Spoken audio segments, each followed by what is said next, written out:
What's going on, everybody? It's FREEDO here for your Overwatch big news roundup today. Some crazy bugs, including one that has Doomfist healing his enemies. Seagull gives his opinion on the reworked Hanzo, an update on the Genji hacker story, and some Overwatch League news at the end. Jumping right into it, Battery Acid Burn on Reddit posted that Doomfist can heal enemies? What? He explains that on the edges of the indicator for meteor strike, it will heal up to like 56 HP. I couldn't believe this. I had to see if I could get some proof of this, and I indeed could. Not as much as 56 HP, but given enough tries, we were able to heal our Roadhog friend with Meteor Strike, which is definitely not working as intended. Doomfist players, I would say just be cautious on the edge of Meteor Strike until this gets changed. Closer to the center still seems to work fine. Hopefully we can get this updated in the upcoming patch. Another crazy bug was found. A Symmetra main's dream location to place her sentries, hidden underneath the map where the payload has to go.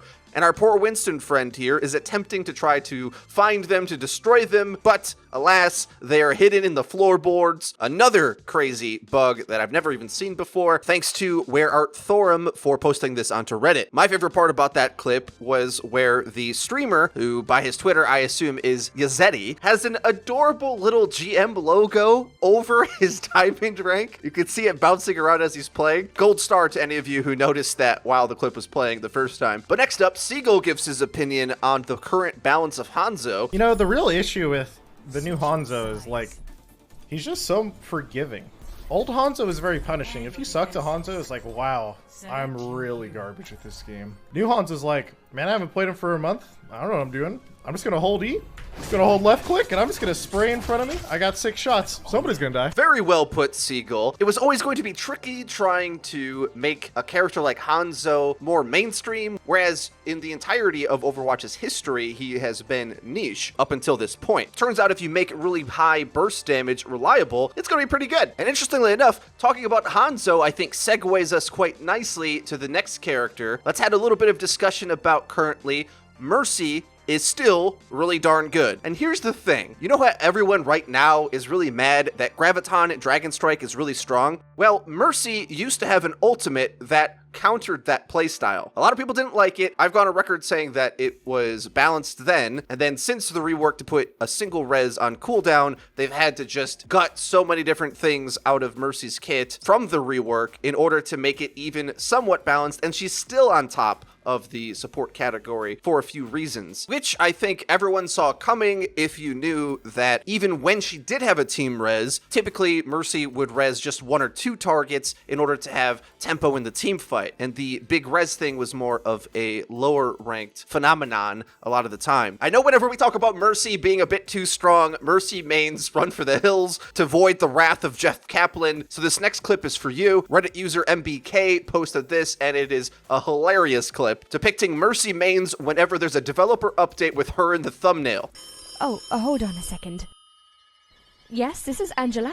This is Jeff from the Overwatch team. No. It's him. Where should I go? Where should I go? Where should I go?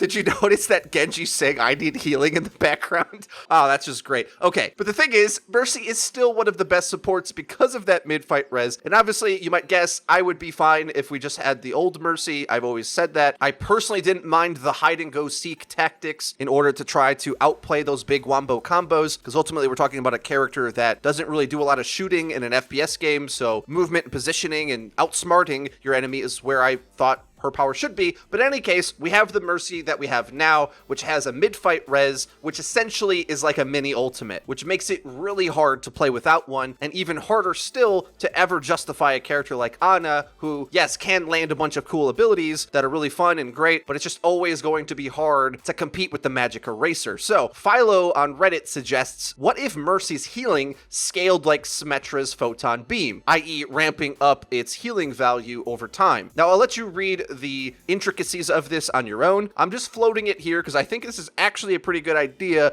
and doesn't have to be a drastic nerf, okay? The post goes to describe that this would help for like a soldier to be able to take out a pharmacy on his own, or at least have windows in order to punish the damage amp to healing distribution, she very easily can swap between either one, and in fact, you should be doing that. And from my perspective at least, for example, diving in with Winston onto a Zen, your damage gets immediately nullified as soon as that beam goes on the target, which I don't mind in isolation, but if you compare to a character like Ana, who's going to have to hit shot after shot after shot, you can see how the reliability of that power is kind of outclassing a character like Ana. Now, the actual logistics of the post, I'm not sure what I think about balance-wise, like how long should it take to ramp up. I think even if it does it over the course of a second, that might be good enough. However, of course, I do have to advocate for the Mercy players and make sure everyone knows what I think I hear a lot of them say, which is I think they'd rather more things to do in Mercy's kit, if that makes sense, rather than just straight power nerfs because Rez is so strong. I don't know how Blizzard does that without making Mercy a complicated character when she's supposed to be one of the more approachable ones in the cast, but something to think about as well. We're at a state in Overwatch's life cycle where we kind of have to decide where we want the characters to fit, to be the most fun for casual play or to be competitively viable. Because the issue is, still, it's really hard to justify picking Ana unless you're incredibly good at her. And Mercy does so many different things and reses. Mustachio Equestrian posted on Reddit the funniest McCree buff you've ever seen. Here you can see McCree riding a mechanical horse called Doohickey, which finally gives him the mobility so many McCree players have been after. Doohickey can, quote,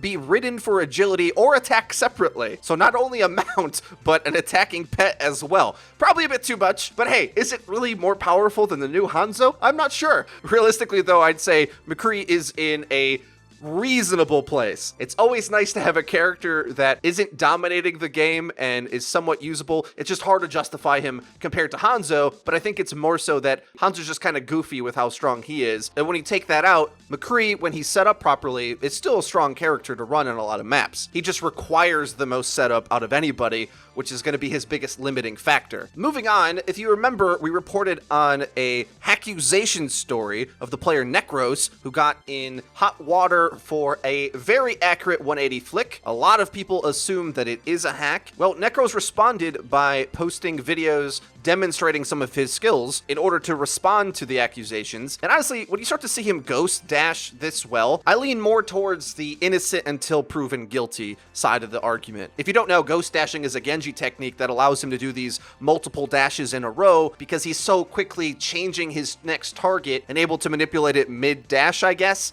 I don't know how to do this. It's too fast. You young kids are so good with the mouse and keyboards these days. I can't keep up. And furthermore, he includes a clip of Jane kind of breaking down his aiming style. And here's what Jane has to say. The way that Necros moves his mouse is always very fast to a new location, stops, to a new location, to a new location, to a new location.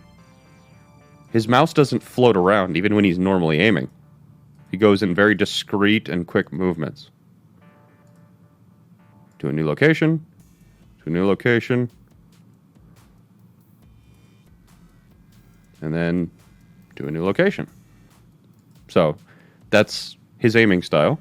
The last one was extremely fast, but if you do have this style, you know, if you play the game for how many hours on stream, one of your really ridiculous 180 flicks is going to land on a target eventually, and you're going to look like this. So there's enough things going on here that makes me think that this could be legit. So when you cherry pick one clip out of hours of footage, I think it's a possibility that he's legit. I think the thing to remember about this is asking the question, is he always this accurate, or is this playstyle flashy when it works, but also a little bit unreliable? And I think I tend towards that argument, unless he just is hacking, and I'm totally wrong about this. Typically, you don't want to play on a sensitivity this high, but if you learn to, you could do a lot of crazy things with Genji, but I think you'll find a lot of other DPS characters especially are going to be a lot harder to play, making for the approach to playing not really worth it. And if you take something that's effectively a trick shot out of context of all the failure that comes in between, you can start to think someone's performing at a much higher level than they actually are. In any case, jury's still out. With the attention it's received, I have to think Blizzard's monitoring his account, and I would hope that they'd be able to catch something if he was indeed hacking. Time will tell. In any case, moving on to Overwatch League news. First up, the All-Star game will feature players that the fans have voted in. Both starting rosters for the Pacific and the Atlantic Division have been shored up. Let's take a look at who made the cut. Pacific Division, Fissure, Custa, Gaguri, Fleta, Jaehong, and Seagull. A lot of really popular players there. Should be a really fun match. Let's check who they're playing against. against, oh, wait a second, it's mostly NYXL. What? Now, granted, the starting roster is a 3 DPS look, but hey, it wouldn't be Overwatch if the matchmaking was balanced, would it? 3 hit-scan players, all going to be fighting over Widow. But let's face it, you have Ark and Jonak, and that duo is just going to carry you to the victory anyway. But if you're worried about the teams being unbalanced, fear not, because there will be an additional 24 players, 12 for each, that will be selected by the Overwatch League players, coaches, casters, and staff. And the complete rosters will be revealed in July. Weekend festivities kicks off Saturday, August 25th, with a series of custom skill matches. On Sunday, the next day, the Atlantic and Pacific Division All-Stars go head-to-head in the official All-Star game. So I think Blizzard has learned from the World Cup from last year, where it was only based on fan votes, and you'd have to argue that Flower probably won, but of course XQC is more popular, so he won. They've given the fans the starting roster, but they pick the next 12 players that goes into the All-Star games anyway, so hopefully it's gonna be the best of both worlds and still a fun show. Ultimately, All-Star matches in normal sports aren't taken seriously at all, so I wonder how this is going to work out. Hopefully they're encouraged to play in the most entertaining way possible, rather than just watching NYXL stomp the other side. Moving on to my last story of the day, another incredible article by Amelia Mary Justice. Been signal boosting her stuff a lot recently, but it's because she's the Jonak of esports journalism in Overwatch. Really well written review of the Overwatch League's inaugural season. Of course, this and everything else is linked in the description. She goes on to review the matches, the casters, patching in the game, the schedule, especially the way maps are selected, which just came out of the blue, that they would be on a scheduling system rather than a map draft, which is what we've had in just about every esports game I can think of. She brings up a lot of interesting issues, but the one that I wanted to focus on was the problem of patching in the game. Now, she takes a rather hard stance, saying that patches for the game have to be coordinated around the Overwatch League, which to some degree might throw the casual player base a bit under the bus, right? Because they might have to either wait for a patch or not get new things as fast as they're accustomed to. There could be a lot of shortfalls with that. However, because of course, with so many different patches coming so frequently in the Overwatch League, the strength and power level of teams have just gone up and down tremendously, especially in Stage 4 with the strongest meta shift we've ever seen, and it's even possible to see a similar change if Hanzo is as strong as people say he is. I personally have a bit of a different solution that I'd like to see. I think there needs to be bigger breaks between the stages. A lot of the players and coaches have been saying it. I think it would help in a lot of regards.